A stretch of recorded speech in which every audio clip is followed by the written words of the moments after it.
Salut tout le monde, c'est Quentin, trop content de vous retrouver pour cette toute première vidéo de l'année 2021 pour vous parler de ma petite sélection de produits que j'attends le plus cette année. Et c'est parti.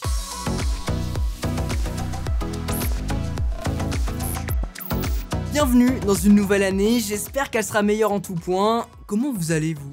De mon côté ça va super bien, j'ai vraiment pris le temps ces dernières semaines de me poser, de me recentrer sur moi-même pour revenir encore plus fort et avec de nouveaux projets. Et ça m'a fait du bien un petit peu de quitter un peu toute cette sphère de réseaux sociaux, de YouTube, etc. pour vraiment du coup regarder des séries, des films que j'ai pas pu regarder depuis longtemps et que je voulais faire. J'ai même pu lire un petit peu, enfin bref pas mal de choses et voilà, pour me remettre un petit peu dans le rythme de cette année 2021 et vous partager encore plus de vidéos cette année, je me suis dit que vous faire ma petite sélection de produits, ça pourrait être sympa. Des produits que j'attends le plus en cette année 2021, soit parce que j'en rêve, soit parce que j'ai entendu des rumeurs, des bruits de couloir, ou bien tout simplement pour vous les présenter cette année sur la chaîne. On est parti ? Commençons par Apple avec le plus gros, le Mac Pro. Apparemment, certaines rumeurs diraient que un nouveau Mac Pro verrait le jour en cette année 2021 en version plus petite, plus compacte, mais aussi plus abordable. Vous le savez, fin d'année dernière, Apple a lancé une flopée de produits avec la nouvelle puce M1, des produits entrée de gamme, et du coup, il s'avérerait possible que le Mac Pro verrait une version entrée de gamme arriver, mais du coup dans un format plus compact. Vous le savez, fini les puces Intel comme j'ai dans mon Mac Pro, là on est sur une puce M1 qui pourrait être équipée dans ce nouveau Mac Pro, peut-être même la puce M2, et du coup ça réduirait radicalement la taille du Mac Pro pour avoir un Mac Pro qui fait la moitié de celui qui est actuellement au commerce. Ce qui est totalement fou et j'ai vraiment hâte de voir le résultat, et ce serait aussi un produit qui serait plus entrée de gamme et du coup moins cher. Et ça aussi ça pourrait être intéressant. Déjà sur le Mac mini qu'on a pu tester en fin d'année, c'était vraiment impressionnant. Là sur un Mac Pro, je pense que ça peut être vraiment cool. Hâte de voir ça, je pense que c'est le futur d'Apple qui se dessine au loin. Et ce n'est pas terminé parce que apparemment, en plus de ce nouveau Mac Pro moins cher, il y aurait aussi un Pro Display XDR, les nouveaux écrans d'Apple qui coûtent très cher, je crois qu'on est aux alentours des 5-6 000 euros, et bien là, il y aurait une version entrée de gamme. Il y a de ça quelques années, Apple faisait des moniteurs, leurs propres moniteurs, mon père en a un d'ailleurs, et je crois que ça coûtait autour des 1000 euros. Pourquoi pas voir un Pro Display XDR avec le même format globalement, ou peut-être un peu plus petit, avec les mêmes bords enfin le même bord à bord, ouais c'est comme ça qu'on le dit. Un nouveau design façon Pro Display XDR mais du coup moins cher, avec un peu moins de technologie comme on peut le voir dans les derniers, mais du coup dédié à une cible un peu plus lambda. Ça me fait penser aussi qu'il y aurait possiblement un nouvel iMac ou bien un iMac Pro avec un nouveau design. Ça fait des années qu'on en parle, hein, tout simplement. Même moi sur la chaîne, je vous en ai parlé plusieurs fois, et c'est vrai que ça serait assez alléchant de voir ce format Pro Display XDR dans un iMac. Je sais que de mon côté, j'ai pas forcément envie de remplacer mon grand écran 49 pouces de chez LG. Il n'empêche que avoir du double screen, j'ai pu le tester avec du coup le setup Mac Mini Ultime. C'était assez stylé à voir si on peut faire un setup Apple avec ses Pro Display XDR ou bien un iMac, ça pourrait être stylé. Puisqu'on parle de mon écran LG 49 pouces, si jamais ils font une V2 cette année, pourquoi pas franchir le pas. Il n'y a pas grand chose qui manque à cet écran, je le trouve vraiment chouette, vraiment cool, c'est ce que j'utilise en permanence pour pouvoir faire de la productivité, créer tout simplement, c'est juste génial, c'est je pense l'écran parfait pour mon utilisation à ce jour en tout cas. Donc si jamais ils sortent une V2 avec une meilleure qualité, peut-être de la 8K, 5K, enfin c'est déjà la 5K, mais si on peut le pousser encore plus loin, ça peut être cool. Donc on sait jamais. Voilà, je cale ça. LG, vous prenez pas. Mais si jamais vous sortez un écran, appelez-moi. Et puis pour terminer avec cette gamme écran et puis LG, parlons de télé. La télé, vous savez que ça prend une place importante dans mon quotidien, mais surtout sur la chaîne YouTube, j'adore vous faire des setups autour de la télé. Et d'ailleurs, en fin d'année dernière, je vous ai présenté le dernier modèle de chez LG, le 65 pouces OLED qui est juste magnifique. Et ça fait un moment que dans mon setup actuel, je me pose la question de si je remplace mon LG 55C9, c'est le modèle 55 pouces OLED de 2019 il me semble. Bref, c'est un écran incroyable avec du HDR, Dolby Vision, Dolby Atmos, toutes les technologies dont j'ai besoin finalement aujourd'hui.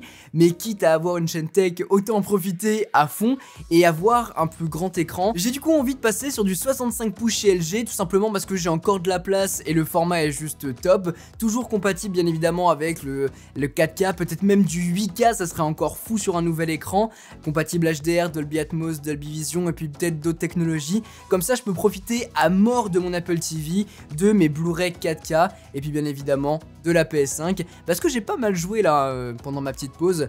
Prestige 2 ou 3 sur le Call of.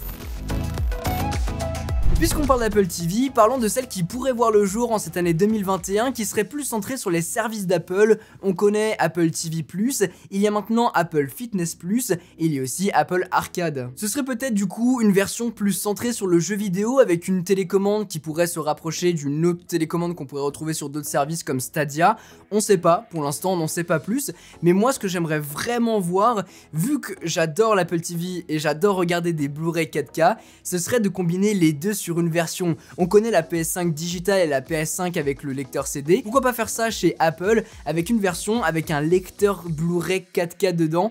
Ça serait fou. En tout cas moi je kifferais ça, avoir l'interface du coup de l'Apple TV et directement mettre à l'intérieur mes Blu-ray 4K Ultra HD. Comme ça je peux en profiter un maximum avec un seul et même produit made in Apple. Ce serait vraiment top, même si j'ai rien à reprocher à mon lecteur Blu-ray de chez Sony. Donc voilà, ça serait vraiment cool de voir ça. Sinon une autre Apple TV avec les services d'Apple, sachant que dernièrement il y a eu des nouvelles mises à jour qui ont mieux organisé l'interface et maintenant on a une vraie rubrique Apple TV où on voit directement tous les programmes originaux et c'est vraiment mieux. Avant c'était un bordel, on avait Disney+, Prime, Netflix, etc. et une section Apple TV masquée avec toutes les autres, c'était un peu de la merde. Là c'est bien mieux.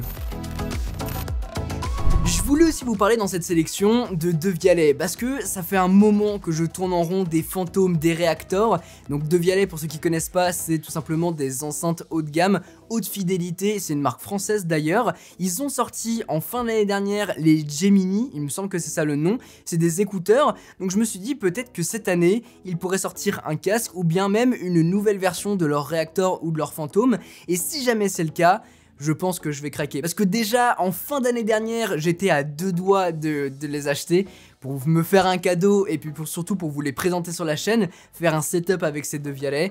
On verra ce que l'année nous réserve. En tout cas, j'ai bien hâte de voir ce que ça va donner. Peut-être des nouveautés, peut-être pas. Je spécule, mais je rêve un petit peu.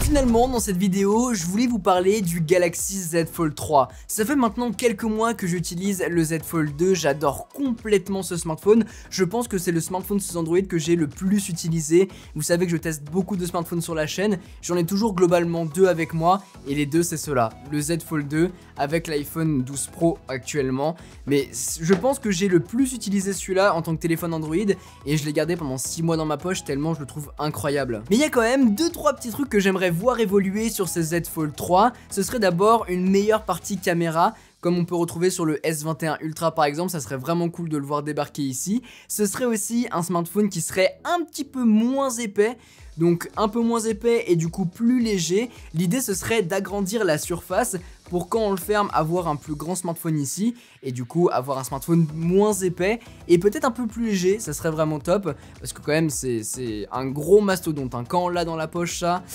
c'est assez gros. Et puis ensuite ce qui serait vraiment top c'est une baisse de prix pour l'avoir autour des 1500 €, un petit peu comme ça a été le cas avec le Z Flip parce que tout simplement c'est le plus haut tarif pour les smartphones premium chez Apple et chez Samsung. Donc si jamais le Z Fold 3 peut se hisser à cette hauteur de prix, à cette gamme de prix, ça pourrait être vraiment cool et surtout ça pourrait s'adresser à bien plus de personnes parce que là 2000 €, c'est rush. Des spéculations bien évidemment, mais c'est ce que je voudrais voir débarquer en cette année 2021. Il y a plein d'autres produits qui pourraient débarquer et peut-être qu'on en parlera aussi sur la chaîne. N'hésitez pas d'ailleurs à me dire directement dans les commentaires quelle serait votre wishlist de cette année 2021, des produits qui sont sortis ou qui pourraient sortir. Bien évidemment, si cette vidéo vous a plu, n'oubliez pas de mettre un gros pouce bleu, de vous abonner et d'activer la cloche si ce n'est pas encore fait. 2021 ne fait que commencer, c'est la première vidéo mais il y en aura bien plus, donc si vous voulez pas manquer tout ça, n'hésitez pas à le faire.